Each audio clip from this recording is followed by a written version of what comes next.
Good morning, Emily. Is it, in fact, a good morning? Okay, what storm clouds have come to the podcast today? Well, in looking at the state of things recently, I've been having a lot of deep conversations about money with folks, and I have some topics that I think are going to be a bit tougher than usual. I do like a challenge, so what are we talking about? Is being frugal empowering or limiting? Is long term planning actually possible? And is it ethical to build wealth in a world with inequality?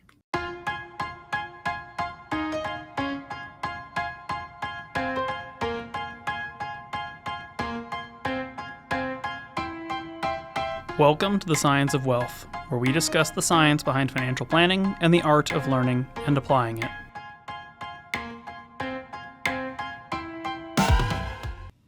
Empowering, yes, and also yes. Bam. See, you said this was going to be challenging, but I think this is going to be super easy. Barely an inconvenience.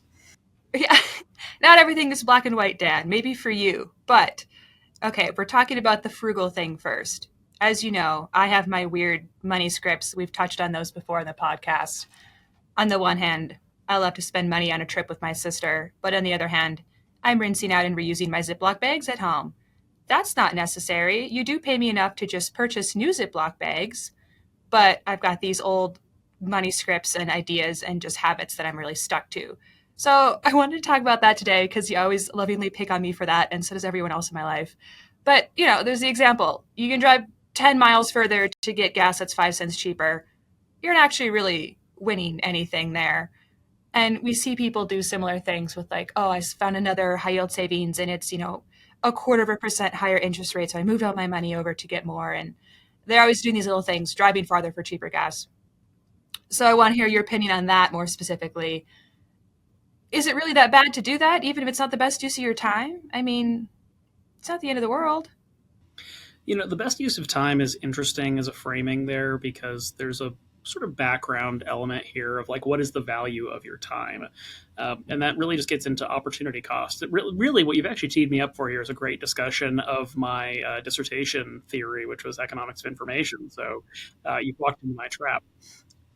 The basic answer to your question here is sort of, what is the value of your time? What is the opportunity cost? So let's say you're unemployed or you're between jobs, or you're a student, you're a young person, whatever it is, you have essentially more time than money, generally speaking, in that context, because your time is not being purchased, right, through a job, hourly wage, salary, whatever, in such that you have a trade off to be made there, right? You just have nothing but time and you have money, and money is the more finite resource in that context. And so for that person, right, driving the extra distance to save money on the gas or rinsing the Ziploc bags and so on is time well spent, money well saved, and so on.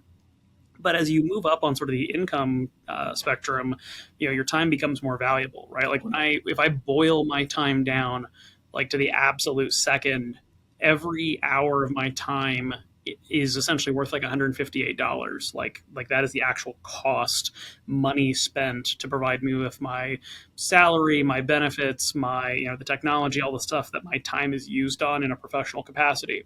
And so if I spend an hour washing Ziploc bags or half an hour driving to go get 10-cent cheaper gas, right, I'm wasting, right, $75, $80 just by spending that time when I could just go to the gas station that much closer, get it done in 5 minutes, right, and spend the extra 10 cents, 5 cents a gallon, whatever. And so it just becomes really a question of like, what is the value of your time versus the cost of the thing you're trying to save money on. But what if you are maximizing the time you're driving to get cheaper gas and I'm listening to an incredibly educational podcast on the way? Do you ever factor in other things like that, or that's getting way too complicated and it's like, listen, just at a certain point, pay for the convenience? I mean, that's a net question, right? So you bring up, listening to the podcast, maybe also the cheaper gas is on the way to a store you also need to stop at anyway. Like it becomes a question of what is the net gain, net loss thing. When I look at your Ziploc bag example, it's even less about like the opportunity cost so much as like, what is the risk that you don't clean it sufficiently and you get sick off of it?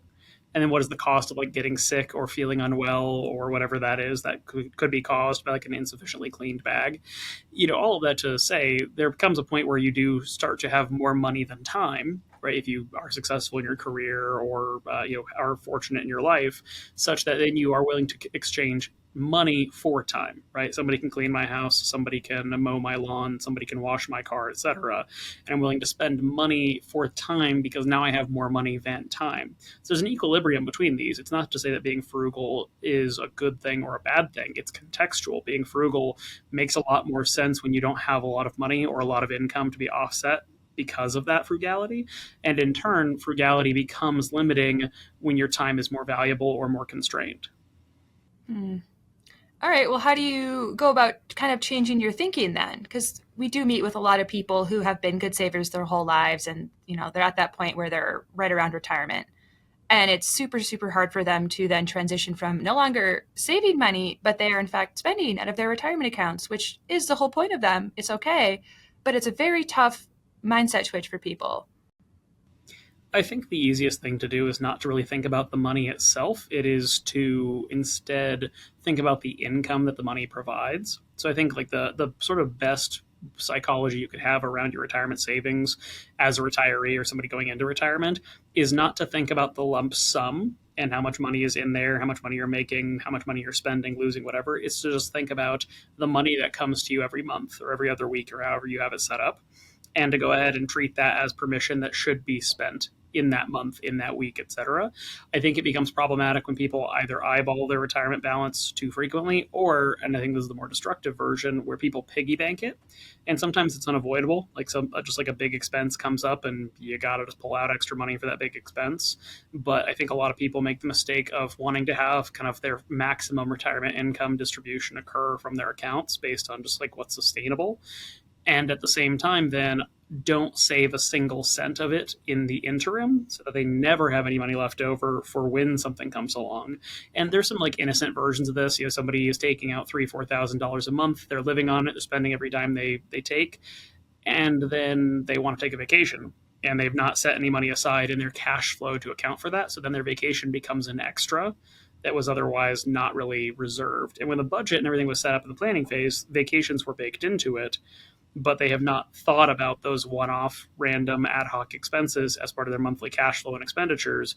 And so they end up sort of double dipping, where they not only spend 100% of their budgeted cash flow from their portfolio, but then they also spend quote unquote double, right, on that vacation item or something like that, to go ahead and take extra money out for that one-off thing. Hmm. So if that happens several times, do you then kind of stop and take a look at the regular distribution rate and perhaps adjust it? Or it's more about adjusting your lifestyle at that point and saying, hey, okay, this is actually not optimal?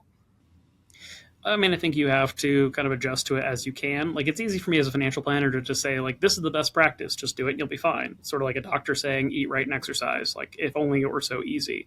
I think the basic thing here is to try to have a sort of transition of trust, in that at a certain phase of your life, you were really focused on accumulating wealth. And so you never really had to think about spending it down. And on the other side of that, as you get to this, living on your wealth phase, you need to sort of make a leap to being a person who is sort of disinterested in the wealth element of how much money is saved and who is more interested in the quality of life elements and is willing to spend that money, particularly because we come back to this time cash premium or deficiency balance. When you are reaching a retirement age, typically time is becoming a more premium asset to you, right? You are a little bit older, you're a little bit closer to the inevitable passing that will one day come. And so it helps to be mindful of that insofar as how you're willing to exchange money for time and for quality of life while it's still available to you. Hmm. Okay. Again, good point. What do you do once, let's say you've turned that corner and you're like, okay, I can spend my money. It's okay. I have permission. We still interact with people and they don't know how to spend it. They can't quite come up with these creative and fun ways to spend their remaining time and money because you've spent your whole life not doing that, and it actually can be hard to do. Yeah, I mean, this is a case where I look at something like permission to live a little. I'll give a good example. We have some clients who either are currently in or recently went to Italy on a big group trip where they and a bunch of like friends and neighbors and so on went out there. And we were talking about their budget for it, and it was surprisingly low. And I was like, well, given that you are not spending nearly as much as you could in retirement, like why don't you fly first class? And to your point of frugality, the response was like, I know I could afford it. We probably enjoy it, but I got to tell you, Dan, I got such a good deal. Like, I'm just so pleased that I got such a good deal on these flights. And that can be its own form of enjoyment and whatnot. I think if you're underspending what you're able to spend, that is not necessarily an impetus to spend. It's not to just sort of mindlessly consume or distribute wealth just because you can. But it is something where I think it makes sense to sort of kick the tires a little bit on basic parts of your quality of life and go like, huh, if I'm underspending my maximum retirement spending by, let's say, 40%, I'm spending $60,000 when I could be spending $100,000. Could I, shop at Whole Foods for groceries instead of King Supers? Could I get somebody to mow the lawn for me if I don't actually really enjoy doing that? Could I, get a nicer TV? Like, it's just little consumption things where it's like, hey, is there any nominal improvement to your quality of life that this would provide? Where it's not necessarily an ongoing expenditure. It doesn't have to be a thing that you're committed to for life, but it's just a thought of like, hey, you can't take it with you, and for some people that's important. They want to leave behind a legacy or help out their family or do something impactful when they pass on. But I think on the other side of that, if you don't really have philanthropic goals or kids you're trying to help out one day, then I think it makes sense to just really evaluate different parts of your quality of life and decide whether it's a meaningful change or a meaningful difference to enjoy what you've earned. Hmm. Is this advice that you take for yourself personally? I know you've fairly openly said on the podcast how much of your income you save and everything. Do you intend to stay that same way? I have a bad answer to this. I actually just redid that math, and I think the last time I did that math, I was saving 45%, and as of my recalculation yesterday, I'm saving like 67%. So no, as the expression goes, a cobbler's children often wear no shoes. Um, I am the cobbler's children, I guess. Yeah, in that particular sense, I do have objectives. Like there are goals that the savings is going towards. So it's not just like mindless savings. I'll put it this way: I'm saving more than I used to, but I have a specific thing that it's for now, and so there is a benefit to it insofar as yes, I'm saving more, but there's a reason to it. Versus I was saving a lot already because I didn't know what to do with it. So for better or worse, like it is actually simultaneously not, living as much as I could, but for good reason. And when you reach your financial goal, whatever it is, you're going to follow through and actually do it? Or do you think you'll keep moving the goalpost? I'll definitely do it. It'll be an open question as to whether I then reiterate the goal, right? Where it's like, okay, I reached this, but now there's a bigger, better version of it that I could do another like 10, 15 years down the road. Or, this took me 5, 6 years to do. It's done. Now I want to do something else. I don't know the answer to that. I'll figure it out when I get there. But in that sense, right, today there's an objective 5, 6 years out there, saving for it, gonna accomplish it, gonna be pleased as punch when I do, and we'll see what happens then. Hmm. Very exciting. I'm sure we'll be psyched to check in a few years and see what happened there. Yeah, well, I mean, you will be a direct beneficiary of it when that time comes. So, look forward to it in all its ambiguity. And I don't get to know what it is, though. You actually know what it is. I'm just not going to say it on the podcast. Oh, okay. Well, and not on that note, don't worry. Here comes my smooth transition then to save you to topic number 2. Is long-term planning truly possible in uncertain times? I get tons of questions from people about a variety of topics. Is Social Security still going to be there for me when I'm old? And what's going on with all these tariffs and the politics in the world? And the housing market is doing this and that, and everything under the sun. So, how can you even begin to make a long term financial plan with all these uncertainties that nobody, ourselves included, know exactly what's going to happen with all this? There's an old military expression which is no plan survives contact with the enemy. And that's how I sort of view all the uncertainty factors, right? Like as financial planners, we have to forecast. Forecasting requires assumptions, right? We have to assume rates of inflation, rates of return. We have to assume things about tax policy. We have to assume certain things will remain the same functionally or that certain things will change in a predictable pattern. It's an imprecise science like any other kind of active prediction. But the exercise of financial planning, the exercise of long term planning is just as important as the iteration of the activities that it points towards, right? Sort of like saying, if we were going to try to travel across the world on foot, could we really draw a line on a map from here to there all the way around the globe and really follow that every single step of the way?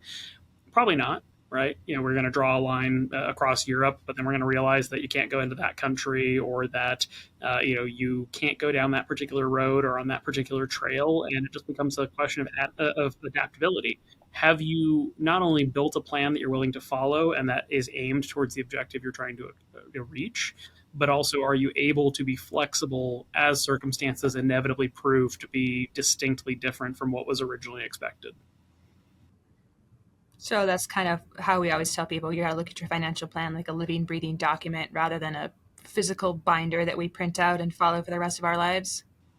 Well, and yeah, I mean, like, you've seen like the physical binder that my very first financial plan was ever put into. Like we still have it, and the funny thing about that is, I don't think anything in that binder is accurate today, right? But the people that I built that plan for are more than $1 million wealthier than they were 10 years ago. So, simultaneously, while the expectations of the binder version of the first plan have proven false in pretty much every regard, we have done and iterated financial planning activities and positive financial behaviors over the last decade such that they are $1 million wealthier than they used to be. And that says something, right? There is value to the activity of iteration, of deliberately pursuing long term objectives, right? Not sort of saying, well, I had one particular plan and it didn't go accordingly, so I dropped it by the wayside and I'm never going to ever revisit it again or try again. It's like, no, there are guaranteed to be pitfalls and bumps and problems along the way. It's your ability to, go hit the obstacle, reset, go around it, and keep going that really matters, that really helps create the long term value from planning. Planning itself is not the value, it's the activity of engaging in the process that is the value. Hmm.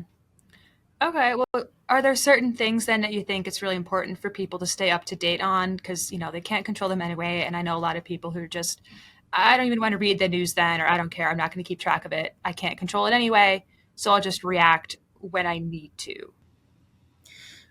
Uh, I think most people are actually going to be better off not paying attention to it, and not because it's unimportant, but because your knowledge of the things is more likely to cause you to make mistakes or emotional responses than it is to complement your ability to attain the outcome. So there's no need to hyper fixate on the news apps and different things that are happening in the world if there's nothing you can do about it, just for the average Joe anyway. I mean, I want to be careful about this because I think current events have demonstrated that a lot of people are having their lives affected in pretty dramatic ways and in pretty serious ways, right? There's people being arrested and deported. There's people who are being laid off. There's companies that are opening, closing. Stuff's happening in current events that I think it would be very privileged of me to just say, oh, just ignore all of that and to sort of stick your head in the sand. When it comes to, however, something like financial planning, particularly if you have a financial planner, like let it be their job to pay attention to that stuff for you. You're probably going to be happier and have a better outcome if you are not hyper fixating on it or reacting to current events in a serious sense, or letting current events drive your activities. I think it's one of the most common mistakes is there's a difference between kind of running into an obstacle and adjusting accordingly versus running into an obstacle and like slamming on the brakes and saying we got to completely redo everything. Like nothing is true anymore. I think there's a huge difference between those two activities, even though they might be triggered by the same event. It's a question of degrees. Okay. So be flexible, be able to pivot, but also maybe don't check the balance of your 401k every single day. I'd never check the balance of your 401k every single day. I don't do it, right? I just don't do that. What I will throw out there, and again, I want to highlight that there's sort of a privilege in me saying this, but when you think about like current events from let's say 5 or 10 years ago to now, how many things are really different today than they were 10 years ago that are based on a current event that occurred somewhere along the way, such that it has materially adjusted your financial path or trajectory? For some people, you're going to be able to point to a very specific thing, like I graduated college within the last 10 years. Like before, I was a poor student. Now I'm a successful professional. Sure. Some people are going to say, hey, I got married, or my partner passed away, or I had kids, or our kids moved out. Like there are life events. But when I say current events, like there was a big market crash in Q4 of 2018. If anybody listening to this knows immediately why that happened, and knows exactly what happened to their portfolio, knows exactly what they did to pivot at that time, I would be shocked. 3 years ago, 2022, the market essentially slid for 9 or 10 months straight, essentially. And same sort of thing. Like there were big important things happening at the time, but I think most people today listening to this would struggle to articulate what caused that and what happened. And so from a planning standpoint, right back to the core question, is it possible to do long-term planning? Yes. And it's possible to follow a long-term plan over a long period of time. You just have to be mindful of sticking to your plan as a general strategy versus being highly reactive at a tactical level. Okay. Well, that just solidifies the need for us to also coach our people and keep them calm during these times because it's definitely something we encounter. Yeah, it's funny. Somebody recently asked in a financial planning like chat group, essentially, how do you answer people when they ask you like how are things going? How's the market? How's the business? How's the life of being a financial planner or whatever? And the universal answer everybody gave was some version of it's great. And that was just sort of the standalone statement, like, oh, hey, is it tough being a financial planner right now? No, there's tons of stuff to do and things to take advantage of and activities to enjoy. Like, it's a good time to be a financial planner. Aren't you worried about this stuff? Nope, not really, right? Because we as planners train ourselves to have such a long term view of most things that current events, though important and things that we have to keep in mind from a professional standpoint, are just not really that important iteration by iteration, piece by piece. Okay. Well, that kind of exhausts my thoughts on that topic. So, guess what? We're on to number three, Dan. Is it Yeah, ethical? it's Yes, your favorite thing. Is it ethical to build wealth in a world with inequality? I know several people, one in particular, I know you know who I'm talking about, who I have this conversation with on a regular basis. And one person, in fact, is so firmly on one side that they're like, I just feel bad even investing at all and taking advantage of these gains that I could get in the stock market because I don't feel that it's ethical and things like that. How do you even begin to address those concerns and have that conversation? Are you asking from like a social standpoint or from a professional standpoint? Oh, both, but let's go professional right now. From a professional standpoint, the simple answer is that's not my problem. And what I mean by that is like it's not my job to change somebody's view of the world. It's not my responsibility or my role to convince somebody of the existence of gravity. Um, you have to have sort of a basic agreement about the presuppositions of financial and economic reality before you ever have a professional relationship with somebody. Now, there are professionals who specialize in that, right? Financial therapists, financial counselors, people who really focus more on money psychology, money values, really digging into what we believe and why, and finding an equilibrium between our deeply held personal beliefs and practical realities, and trying to align those in a constructive way. So there's a profession out there that really focuses on that. But for me as a financial planner, if I'm working with you as a professional, we have to have a baseline understanding and acceptance that money is not an intrinsic good or bad, but that the avoidance of money or guilt or shame about money are generally not constructive things in the context of your personal needs. Hmm. So maybe go kind of following that thread more of like, it's okay to put your own oxygen mask on first before anyone else. Like, it's not, there's nothing inherently evil about saving for your own retirement. And that includes investing and taking advantage of, the gains of the market over the years. Yeah, and I mean, there's a basic thing here. You use the oxygen mask metaphor. I think it's a little overused, but it's one that we are all familiar with. I think there's a classic cycle of sort of deliberate self-sacrifice that becomes selfish as time goes on. So it's the person, for example, who has family members who are struggling, and so they spend all their money or they give all their money away to help their family members who are struggling. Maybe it's their parents, sibling, person with a disability, somebody that they care about, or a group of people that they care about, and they spend all their money helping these people, getting these people, the help that they need, getting them ahead, helping them be okay in life, etc., etc., and they forego personally responsible things like saving for retirement or having an emergency fund, or they're even more self-destructive. They will give away money they don't have, right? They'll borrow money to help the people in their lives. And there are practical reasons that this sometimes just has to happen. So I don't want to say that it's a universally bad behavior, but there are people out there who will do this sort of ad infinitum, right? They will never stop the cycle of giving and self sacrificing. And one day they will need help. because they will reach a point where they are no longer able to support themselves, who no longer able to work, right? Or they will have put themselves in such a deep hole that now their willingness to help others becomes a burden to others. In that now they are the parent who has to move in with their kids, or they are the person who needs the state to pay for their long term care, or they are a person who essentially now is always in a position to be borrowing money because they've reached a point where they've given all their money away so much that now they have nothing to show for it. And so this self-sacrificial behavior can be really, really destructive, even if it's well intended. Right. So it's a little bit of reframing there that taking care of yourself is also taking care of your loved ones and your community, essentially, so that you can theoretically not have to rely on them one day.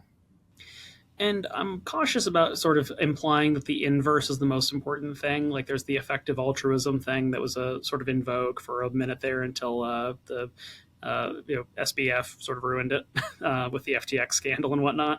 But there's a basic version of effective altruism, which is, look, I'm going to take care of myself so that I have no needs in a material sense, or no unmet needs. And then when I've gotten myself to a healthy place, I'm going to use my ability to support myself and the excess of that to support others and help others. And that is a little bit more of the put your oxygen mask on first perspective.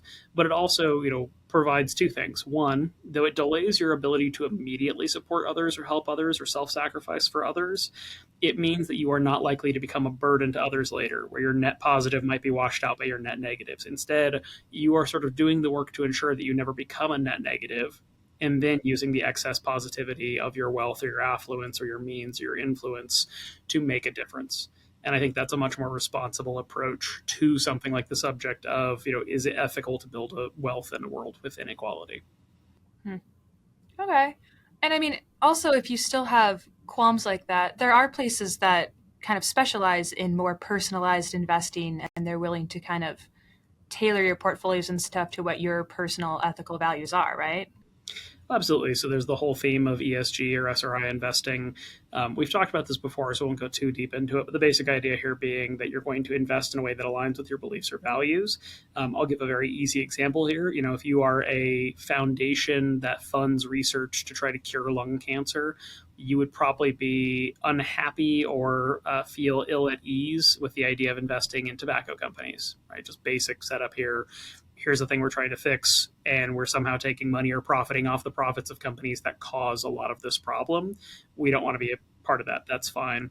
I think a lot of people self sabotage with this unnecessarily, insofar as they'll have really strong beliefs about certain things and think that how they invest is going to somehow effectuate change in that thing. I think that's a very impractical approach to it, that where you can do a lot of sort of opportunity cost self-sacrifice. Imagine, for example, you said, a couple of years ago that you think AI is, too environmentally destructive, right? It consumes too much energy. You're worried about what it's doing to children or people's ability to think. You have any number of objections to AI. And so you decide that you're going to divest of all tech stocks because you really just want to not be involved in AI at all. Well, that's a belief you can have, but you would have missed out on a substantial 20-30% increase in your wealth in those tech assets over the last year or two, simply by wanting to sort of lodge your unheard protest against AI by not investing in the companies that may or may not be involved in AI. So it's sort of a messy thing where I understand people investing along their beliefs or values. I understand not wanting to support things. We have clients where we don't invest in private prisons for them, or we don't invest in weapons manufacturing for them because they don't want to see the world be a worse place, or they don't like the sort of systemic inequities and issues with those types of industries. We're happy to support that for clients. We just want to be mindful that it's not sort of a protest without purpose when people make that election versus just a statement of values that really has no throughput. Hmm. Yes, that makes sense. You just be careful that, the big companies aren't probably going to notice your one little protest, but also your personal values are important and can be planned around. And this is also just a tricky thing. There's the direct element of what you want to invest in, but when you avoid broad index type things, like you don't want to invest in the S&P 500 or the total stock market because they're going to hold those companies or those things you don't like about them, then you're forced into sort of sector based or thematically based alternatives. And not only do they tend to not perform as well as broad indexes over time, but also they tend to be a lot more expensive. So you can sort of cause a double problem where not only are you missing out on some of the upside from those things you don't like, but also you're sort of overpaying for the privilege of avoiding them. So it's just something to be mindful of. Hmm. Okay. All right, that makes sense. I think that's the the extent of my personal thoughts and questions on this anyway. I don't know if you have any more to add. Well, I thought we were still just talking about the professional half of the subject. Oh, do you want to go into social too? Because we certainly can. I mean, we can if you want. I'm sure your friend Okay. would be delighted to hear my disagreeable opinion on this. Yeah, let's hear it, Dan. Tell me more about your thoughts and opinions on the social side of this, not just the professional side.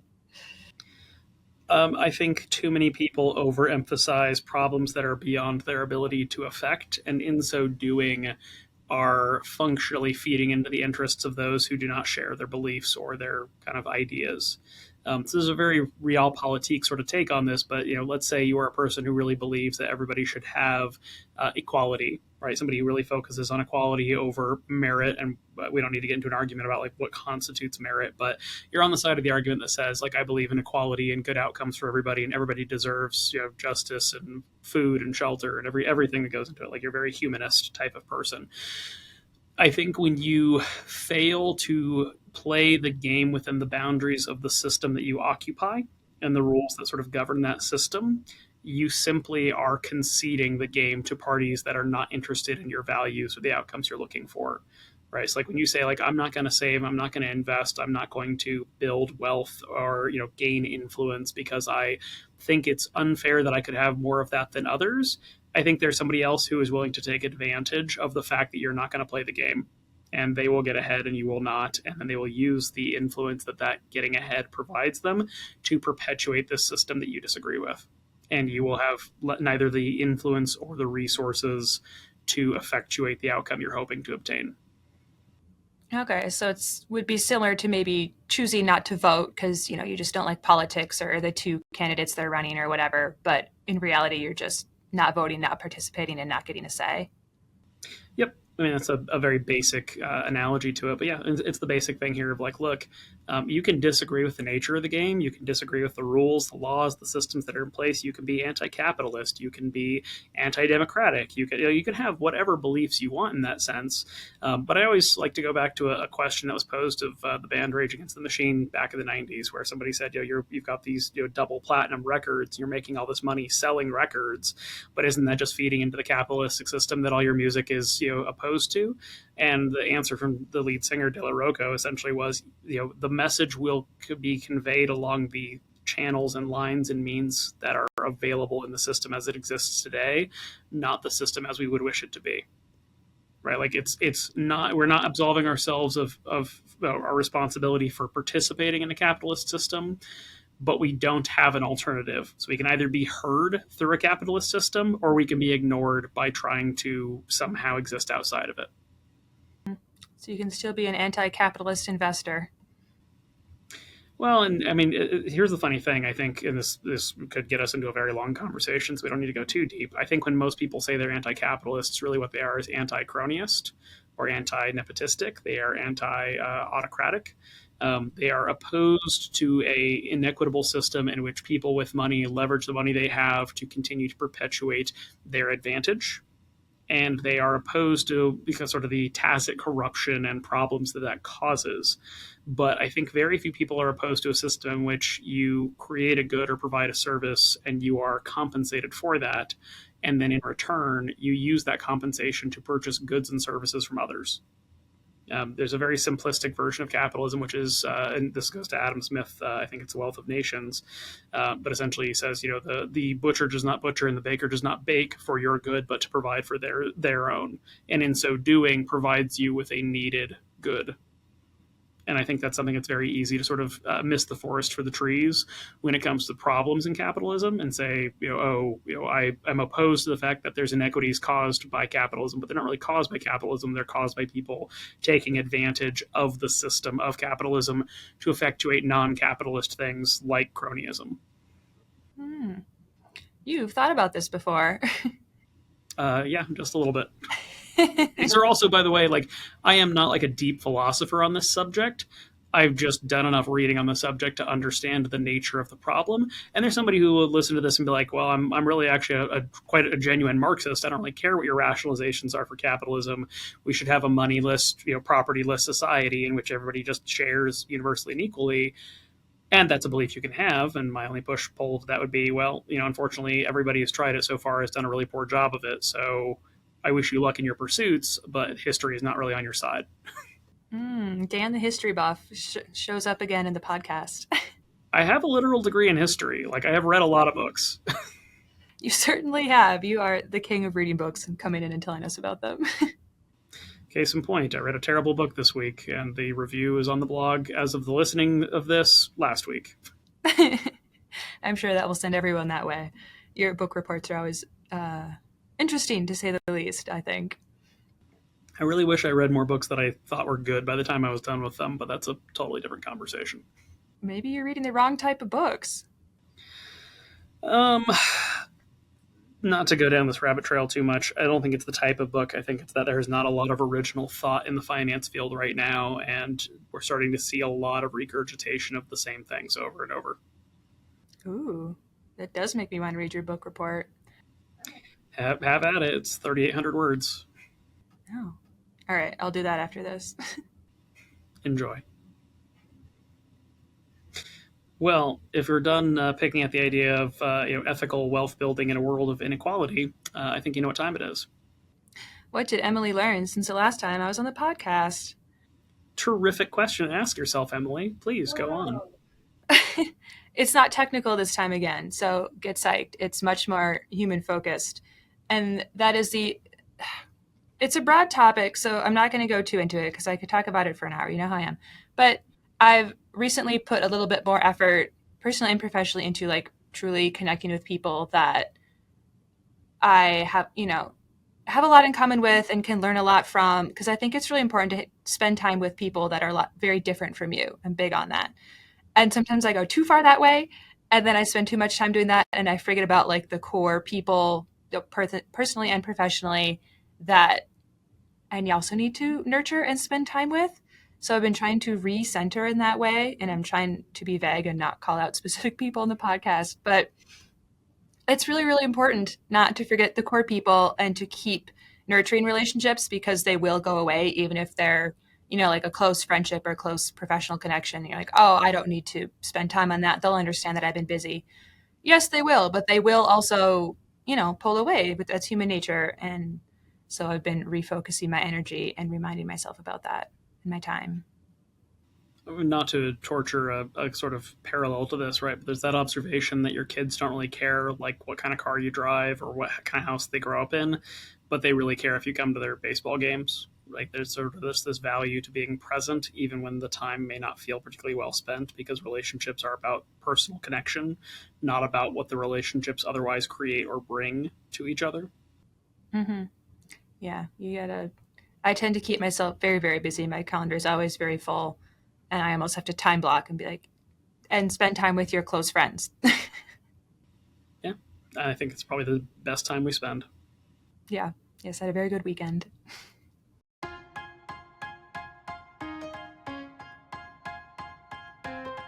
The Science of Wealth is produced by My Wealth Planners, a registered investment advisor in Colorado. The theme song is This Is Your Time by Dan Phillips. The podcast is intended for educational purposes only and is not investment advice or any other form of advice. Not all material discussed on the podcast is appropriate for every individual in every circumstance, so you should consult with a certified financial planner, tax professional, or legal professional as appropriate before attempting to apply any of the subjects, strategies, or tactics discussed on the podcast.